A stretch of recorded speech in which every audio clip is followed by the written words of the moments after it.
annual financial workshop on mutual funds, loan management, personal finance on November 16th and 17th. Register now. Hi guys, welcome to I dream. నేను మీ Chanakya. Recent టైమ్స్లో మనము ఒక investment ప్లాన్లలో ఒక దాని గురించి మనం ఎక్కువగా వింటున్నాం. అదే ఎస్బీఐ స్మార్ట్ స్కాలర్స్. మరి అసలు ఈ ఎస్బీఐ స్మార్ట్ స్కాలర్స్ అంటే ఏంటి, మరి అందులో మనం ఇన్వెస్ట్ చేయొచ్చా లేదా, అసలు దీనివల్ల వచ్చే లాభాలు ఏంటి అనే వాటి గురించి కూడా ఇప్పుడు మనతో పాటు డిస్కస్ చేయడానికి మన పర్సనల్ ఫైనాన్షియల్ అడ్వైజర్ విజయ్ కర్ణం గారు ఉన్నారు. ఆయన అడిగి తెలుసుకుందాం. Hi sir. హలో అండి. సార్, ఎస్బీఐ స్మార్ట్ స్కాలర్స్ మనం రీసెంట్గా వింటూ ఉన్నాం. అవునండి. అంటే చాలామంది కూడా కొంతమంది ఇంట్రెస్ట్ చూపిస్తూ ఉన్నారు. అవునండి. అసలు ఏంటి స్మార్ట్ స్కాలర్స్? ఇది కొంతమంది ఇన్వెస్టర్స్ కూడా అంటే క్రాస్ చెక్ చేసుకోవడానికి అడుగుతున్నారండి నన్ను కూడా. సార్, బ్రాంచ్ మేనేజర్ కానీ బ్యాంక్లో ఉన్న వాళ్ళు కానీ ఇట్లా అడుగుతున్నారు సార్, ఇది ఇన్వెస్ట్మెంట్ చేయొచ్చా లేదా అనేసి అడుగుతున్నారు. నాకున్న నాలెడ్జ్ ప్రకారం నేను దీన్ని ఎక్స్ప్లెయిన్ చేయడానికి ట్రై చేస్తానండి. ఎస్బీఐ స్మార్ట్ స్కాలర్స్ అనేది ఇది one of the ULIP product అండి. యూనిట్ లింక్డ్ ఇన్సూరెన్స్ ప్రోడక్ట్ ఇది. ఇక్కడ ఏమవుతుంది అంటే మీకు ఇన్వెస్ట్మెంట్ ఉంటుంది ప్లస్ ఇన్సూరెన్స్ ఉంటుంది. ఓకే.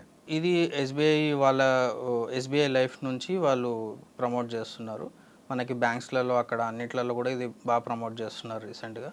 మీరు స్లైడ్స్లో కూడా చూడొచ్చు. దీనిలో అడ్వాంటేజెస్ ఏంటి అంటే dual protection, accidental benefits and loyalty additions ఉన్నాయి.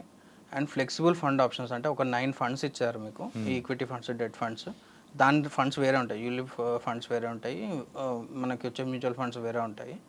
ఇక్కడ మీకు 9 ఫండ్ చాయిసెస్ ఇచ్చారు. పర్సంటేజ్ వైజ్గా మీరు దాంట్లో చూస్ చేసుకునే ఛాన్సెస్ కూడా ఉంటాయి. అండ్ దీంట్లో మీకు పార్షియల్ విత్డ్రాల్స్ కూడా ఆప్షన్స్ ఇచ్చారనమాట. ఓకే. అండ్ దీంట్లో కొంచెం ట్యాక్స్ బెనిఫిట్స్ కూడా ఉన్నాయి. ఇది మనకి ఓవరాల్గా పిక్చర్ చూసుకుంటే SBI smart scholars as a పాలసీగా చూసుకుంటే దీస్ ఆర్ ద అడ్వాంటేజెస్ మనకు ఉన్నాయి అన్నమాట. మార్కెట్లోకి ఏదైనా కొత్తగా వచ్చింది అంటే సో చాలామంది వాటి మీద ఇంట్రెస్ట్ అనేది చూపిస్తూ ఉంటారు. అవునండి. బెనిఫిట్స్ ఏమన్నా వస్తుందా? అవునండి. ఇలాంటి కొత్త వాటి వచ్చిందంటే దానిలోంచి స్టార్టింగ్లో మనం ఇన్వెస్ట్మెంట్ చేస్తే సో బై లాంగ్ టర్మ్లో మనకు రిటర్న్స్ అనేది కూడా ఎక్కువ వస్తాయేమో అనే ఎక్స్పెక్టేషన్తో ఇంట్రెస్ట్ చూపిస్తున్నారు. అవునండి. అట్లాగనే ఇది కూడా అట్లాగనే మంచి పాపులర్ అయింది. సో దీనివల్ల నేను రియలైజ్ అయింది ఏంటి అంటే చాలామందికి టర్మ్ ఇన్సూరెన్స్ లేదు. అది నేను రియలైజ్ అయింది. ఇప్పుడు ఎవరైతే దీనికి ఎందుకు అట్రాక్ట్ అవుతున్నారు అంటే ఫస్ట్ థింగ్ డ్యూయల్ ప్రొటెక్షన్ అనగానే వాళ్ళు అట్రాక్ట్ అవుతున్నారు.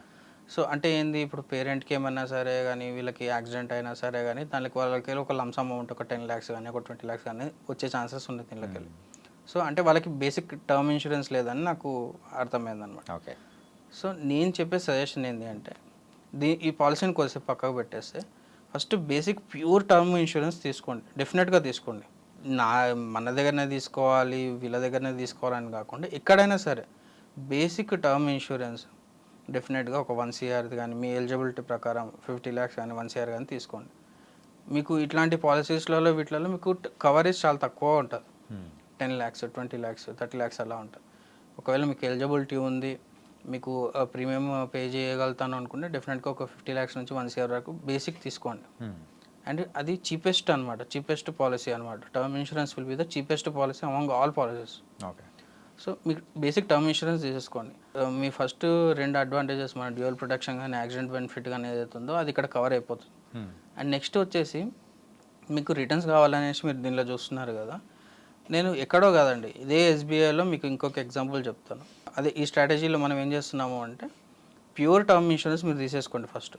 సెకండ్ థింగ్ మ్యూచువల్ ఫండ్స్ని యాడ్ చేసుకోండి. ఎక్కడ తిరిగి మళ్ళీ మ్యూచువల్ ఫండ్కి వస్తున్నాను అనుకోకండి.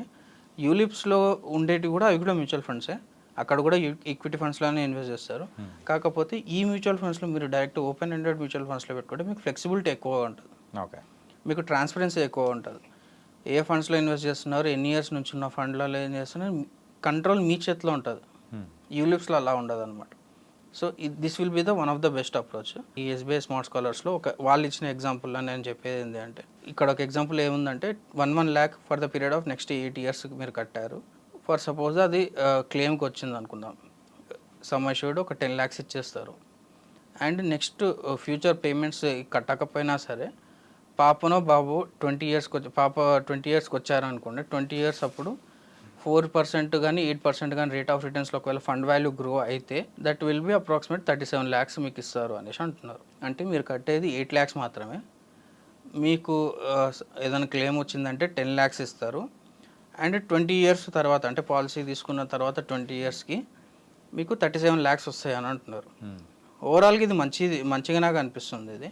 కానీ నేను చెప్పేది ఏంటి అంటే ఫస్ట్ టర్మ్ ఇన్సూరెన్స్ మీరు 20,000 30,000 పర్ ఇయర్ మీరు టర్మ్ ఇన్సూరెన్స్ కట్టుకున్నారనుకోండి, అంటే ఆ 8 lakhs ఏదైతే మీరు కట్టడానికి రెడీ ఉన్నారో 1 lakh పర్ ఇయర్లో 20-30,000 మీరు అక్కడ టర్మ్ ఇన్సూరెన్స్ తీసుకొని మిగతాది ఈక్విటీ ఫండ్స్లో పెట్టేసుకున్నారనుకోండి, సేమ్ ఇదే 60,000 1 lakh కానీ మనం SBI large and mid cap same SBI ప్రోడక్టే, నేను మళ్ళీ వేరేది కూడా చెప్పట్లేదు కంపారిజన్ పర్పస్కి. ఎస్బీఐ లార్జ్ అండ్ మిడ్ క్యాప్లో 2005లో స్టార్ట్ అయిన ఫండ్ ఇది. సిన్స్ ఇన్సెప్షన్ 18% రిటర్న్స్ ఇచ్చింది ఇది. ఓకే, అంటే మోర్ దెన్ ఇండెక్స్ అంటే 15% కంటే ఎక్కువగానే ఇచ్చింది. 18% అనేది it's a decent fund. CAGR అనేది 18% ఉంది. అండ్ ఎక్కువ వాలిటిలిటీ కూడా ఉండదు దీంట్లో. లార్జ్ అండ్ మిడ్ క్యాప్లో ఎక్కువ వాలిటిలిటీ కూడా ఉండదు, రిటర్న్స్ కూడా మంచిగా ఉంటాయి. మీరు అదే 1 lakh 8 years వరకు ఇక్కడ పెట్టేసి వదిలిపెట్టేసేయండి. మీ కిడ్ ఎప్పుడైతే 20 yearsకి వస్తాడో అప్పుడు మీకు 72 lakhs వచ్చే ఛాన్సెస్ ఉన్నాయి. ఓకే, అదే మీకు అక్కడ దాంట్లో కంపారిజన్లో ఇచ్చిన దాంట్లో 8% ఇచ్చారు, కానీ ఇక్కడ 18% ఉంది. So nearly 10% differences. 10% డిఫరెన్స్ ఉంది. అయితే నియర్లీ ఒక 40 lakhs అనేది కూడా డిఫరెన్స్ వస్తుంది కదా. వస్తుంది, 40 lakhs డిఫరెన్స్ వస్తుంది. కానీ దీంట్లో మీకు ఫ్లెక్సిబిలిటీ ఎక్కువగా ఉంటుంది. ఇక్కడ large and mid cap. Large and mid క్యాప్లో మీకు రిక్వైర్మెంట్ పార్షల్ విత్డ్రాల్ చేసుకోవచ్చు, లేకపోతే దాని మీద లోన్ తీసుకోవచ్చు, లేకపోతే దాని మీద కంప్లీట్గా విత్డ్రాల్ చేసుకోవడానికి ఏదైనా ఎమర్జెన్సీ వచ్చేసింది, వేరే ఏ ఆల్టర్నేటివ్ లేదంటే కంప్లీట్గా కూడా విత్డ్రాల్ చేసుకోవచ్చు అనమాట. సో ఈ ఆప్షన్స్ దీంట్లో ఉంటాయి. సో అది కూడా మంచి పాలసీయే. కాకపోతే ఎక్కువ అవేర్నెస్ ఉంది, మేము తెలుసుకోవాలనుకుంటున్నాం, మ్యూచువల్ ఫండ్స్ గురించి తెలుసుకోవాలనుకుంటున్నాము, కొంచెం కంట్రోల్ మా చేతిలో ఉండాలి అనుకుంటే better to go with term insurance plus equity mutual funds. Okay, equity mutual funds కూడా ఓపెన్ ఎండెడ్. మీకు ఇక్కడ ఎగ్జాంపుల్ చూపించినట్టు SBI large and mid cap fund మీరు కన్సిడర్ చేసుకుంటే మీరు ఎక్కువ రిటర్న్స్ తక్కువ కాస్ట్లో తీసుకునే ఛాన్సెస్ ఉంటాయి అన్నమాట. ఓకే, వీటి బట్టి చూస్తూ ఉంటే ఎస్బీఐ స్మార్ట్ స్కాలర్స్ కంటే అందులోనే large and mid cap funds దానిలో ఇన్వెస్ట్ చేసామంటే మనకు వచ్చే రిటర్న్స్ అనేది కూడా ఎక్కువగా ఉంటాయి. కరెక్ట్. సో ఇంకా కావాలంటే మనం ఇంకా నెక్స్ట్ ఫర్దర్గా కూడా మనం చూడొచ్చు అంటారు. ఎగ్జాక్ట్లీ. అదే ఇప్పుడు నేను SBI large and mid cap తీసుకోవడానికి మెయిన్ రీజన్ ఏంటి అంటే వాళ్ళ దాంట్లోనే 18% ఇచ్చే ఫండ్స్ ఉన్నాయి, మనకి అవైలబుల్ ఉన్నాయి. సో బెటర్ టు అంటే వాళ్ళ బాస్కెట్లో ఉన్న బెస్ట్ తీసుకుందాం మనం. రైట్. టర్మ్ ఇన్సూరెన్స్ కూడా వాళ్ళదైనా తీసుకుందాం. కాకపోతే మనకి చీపెస్ట్ వేలో అయిపోవాలి, మనకి అంటే తక్కువ ఖర్చులో ఎక్కువ రిటర్న్స్ రావాలి. కాబట్టి this will be the best approach అన్నమాట. Nice sir. ఏంటంటే every penny is very very important.